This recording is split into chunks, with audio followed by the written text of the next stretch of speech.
Wanita ini diam-diam diperkosa oleh seorang pria selama setahun. Setiap hari dia dikasih obat bius. Pria itu akan peluk dia untuk tidur. Pada jam 4 pagi, dia akan bangun dan pergi. Tetapi wanita ini tidak tahu. Dia hanya merasa sangat capek setiap pagi saja. Sekaligus dia juga adalah orang selalu tidak ada rasa aman. Dalam rumah, dia selalu simpan barang dari pria seperti kaos kaki dan sepatu. Pada hari itu, dia keluar dan menemukan kunci dibuka. Ada juga jejak orang yang dulu tekan segel di atas. Berdasarkan indera keenam wanita, dia sudah menggantikan tasan di kunci pintu. Pada malam, ketika pulang rumah, dia menemukan. Sangat aneh, penutup kunci pintu dibuka lagi. Kyung Min merasa sangat aneh. Baru mematikan lampu dan siap tidur, cerita horor datang. Tiba-tiba dia mendengar suara di luar pintu, ada orang sedang tekan ke atasan di rumah. Dia hati-hati menurun tempat tidur. Memang ada orang di luar pintu. Membuat Kyung Min sangat takut dan diam. Tetapi tiba-tiba di luar diam saja. Melalui lubang di pintu, dia melihat keluar tetapi tidak ada siapa. Dia hati-hati membuka pintu, kelihatan tidak ada orang di luar. Tetapi dia menemukan sebatang rokok di depan pintu. Dia cepat laporan ke polisi. Tetapi hanya sebatang rokok tidak bisa bukti apa. Polisi memberi nasihat untuk dia, jangan memikir banyak. Tetapi Kyung Min sangat takut, sampai tengah malam dia baru tidur. Pada saat ini, tiba-tiba seorang tanpa kemeja keluar dari kamar mandi. Dia duduk di sebelah dan membelai rambut Kyung Min. Kemudian peluk dia dan tidur. Pada hari berikutnya, Kyung Min bangun dan merasa sangat capek dan pusing. Tetapi cerita aneh masih terjadi. Pada saat bekerja, pelanggan melecehkan dia. Pria berkata, dia kenal dia dan mau berkencan sama dia. Tentu saja, Kyung Min menolak. Tetapi dia langsung mengubah sikap. Dia memikir Kyung Min tidak menghormati dia dan mulai marah. Semua orang melihat dia. Pada saat ini, manajer bank membantu dia. Panggil securi mengantar pria itu keluar. Karena cerita dulu, Kyung Min selalu merasa ada orang memperhatikan dia. Ketika pulang, dia terus menetus melihat ke arah pintu. Karena dia selalu merasa ada orang. Pada malam itu, ketika dia tidur, tiba-tiba ada orang merangkak keluar dari bawah tempat tidur. Orang itu sangat ahli dalam menggunakan anestesi untuk menjatuhkan dia. Kemudian dia santai dan tidur seperti pemilik rumah ini. Menggosok gigi, mandi dalam kamar mandi. Hati-hati kembali sikat gigi Kyung Min di tempat. Kemudian pasang alarm. Peluk Kyung Min dan tidur. Seperti itu, kesehatan Kyung Min semakin hari semakin berkurang. Pada malam itu, pada saat Kyung Min sedang menunggu bus, pria melecehkan muncul lagi. Dia menarik tangan Kyung Min dan mau mengantar dia pulang. Sangat beruntung, tiba-tiba manajer bank muncul. Dia mau memukul orang itu, tetapi Kyung Min telah mencegah. Kemudian, manajer bank mengantar Kyung Min pulang. Ketika dia masuk rumah, dia menemukan rumah dimatikan listrik. Tiba-tiba, ada ketukan di luar pintu. Kyung Min sangat takut, sebenarnya itu adalah manajer. Kyung Min lupa dompet di mobil. Manajer datang untuk kembali ke dia. Kelihatan rumah dia tidak ada listrik, manajer memperbaiki untuk dia. Sebelum pergi, manajer mau pinjam kamar mandi. Kyung Min masuk dan menyimpan semua barang dulu. Akibatnya, dia melihat tutup toilet dibuka. Setiap kali dia keluar, dia selalu menutup. Dia sangat takut dan melihat manajer sedang mencuci tangan. Kyung Min bertanya manajer, "Mengapa Anda tahu nomor rumah saya?" Manajer sedikit bingung, tidak menjawab pertanyaan dari Kyung Min. Kyung Min sangat takut, buru-buru berlari dan laporan polisi. Ketika polisi datang, baru membuka pintu saja, manajer dicekik dan digantung di gagang pintu. Oleh karena itu, Kyung Min ditangkap ke kantor polisi. Karena di rumah masih ada jejak orang ketiga. Polisi menduga, dia dan satu orang lain sudah membunuh manajer. Setelah 48 jam. Karena tidak cukup bukti sehingga dia dibebaskan. Kyung Min merasa tempat ini sangat menakutkan jadi dia pindah rumah. Pada saat berkemas, tidak sengaja dia menemukan kunci di lantai. Dia mencoba setiap pintu di setiap lantai. Memang dia sudah bisa buka satu pintu di bawah rumah dia. Dalam rumah tidak ada orang, sangat kotor. Kelihatan sudah lama tidak ada orang di sini. Kartu bank di atas meja menjadi satu-satunya petunjuk. Dia memanfaatkan hubungan di bank untuk mengetahui bahwa pemilik rumah adalah seorang gadis. Sekaligus setiap malam pada jam 8. Selalu membayar 3.200 won di satu toko 24 jam. Oleh karena itu, dia dengan sahabat datang ke toko itu. Memang ada seorang gadis membayar 3.200 won. Berdua orang memutuskan untuk mengikuti diam-diam. Akibatnya, mereka mengikuti sampai pertigaan jalan. Kyung-min dan sahabat harus memisah untuk mencari gadis itu. Akhirnya, Kyung-min melihat satu rumah sangat aneh. Kunci rumah itu sama dengan kunci rumah dia. Dia mencoba tekan kata sandi, tetapi salah. Dia siap pergi, tiba-tiba dia ingat kata sandi rumah dia. Dia coba tekan 1487. Tiba-tiba dibuka. Kyung-min hati-hati masuk rumah.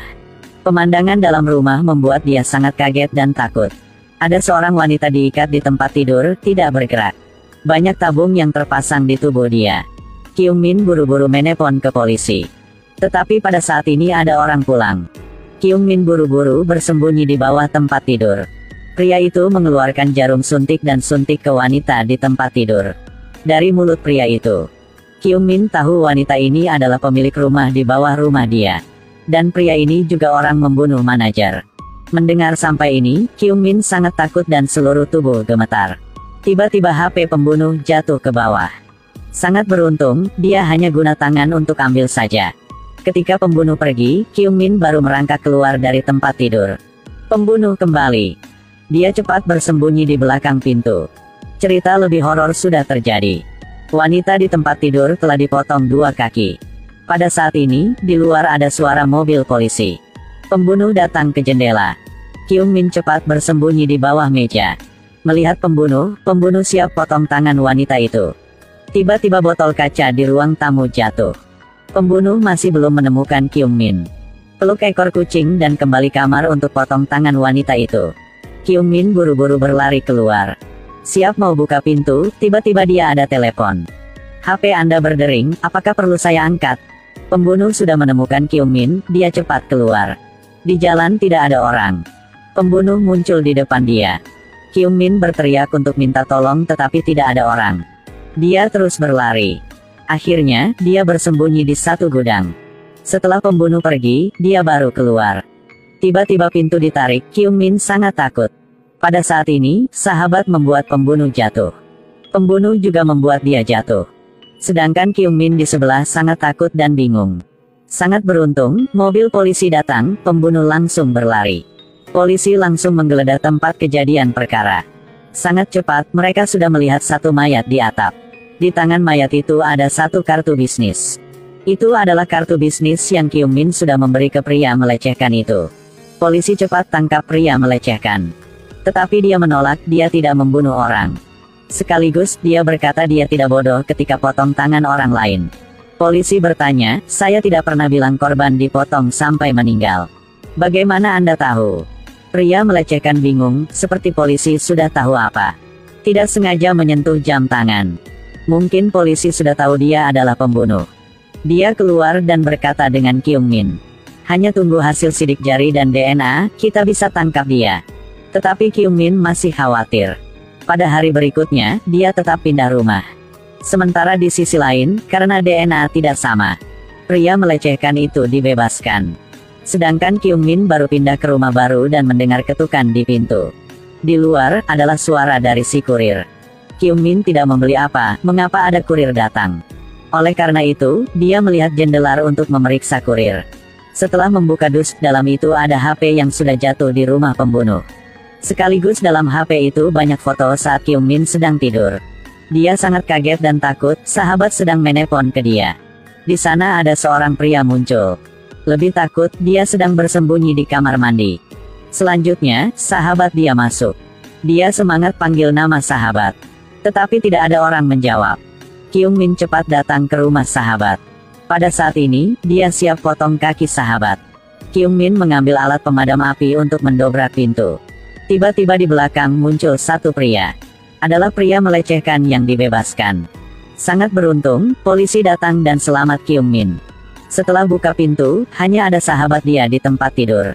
Pembunuh sudah berlari.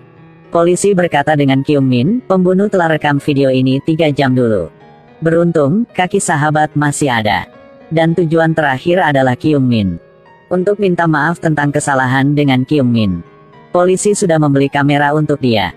Kyung-min pesan kamera ini di rumah dan dia bisa melihat semuanya. Kemudian pada saat datang ke toko 24 jam, dia bertemu dengan security di rumah dulu. Pada saat dia siap pergi, tiba-tiba dia melihat security membayar 3.200 won. Kyung-min melihat kembali, tangan security juga memakai jam tangan. Dia buru-buru kembali rumah, pesan 5 kunci pintu. Pada saat ini, polisi telepon ke dia dan paksa dia di rumah saja, jangan keluar. Karena pria melecehkan bukan pembunuh. Sekaligus dia juga dibunuh. Kyung-min buka kamera dan menonton. Sebelum dia masuk rumah, ada seorang pria sudah masuk dulu. Dia lepaskan masker, adalah security itu. Setelah itu, dia melihat di kaca dan bersembunyi di bawah tempat tidur. Kaki Kyung-min mulai kaki bergetar. Tiba-tiba ada tangan pegang kaki dia. Dia mau berlari, tetapi banyak kunci. Ketika Kyung-min bangun, dia tidak tahu dia sedang di mana. Di belakang adalah pembunuh sedang peluk dia dan tidur. Tangan dia dimasuk oleh tabung obat. Kyung-min menangis. Pembunuh membelai rambut dia seperti membelai mainan. Kyung-min mencari kesempatan dan gigit telinga pembunuh. Kemudian dia suntik obat bius ke tangan pembunuh. Kyung-min cepat berlari. Akhirnya, dia bisa bersembunyi di satu kamar. Jendela juga ditutup. Tidak ada pilihan lain, dia kunci pintu.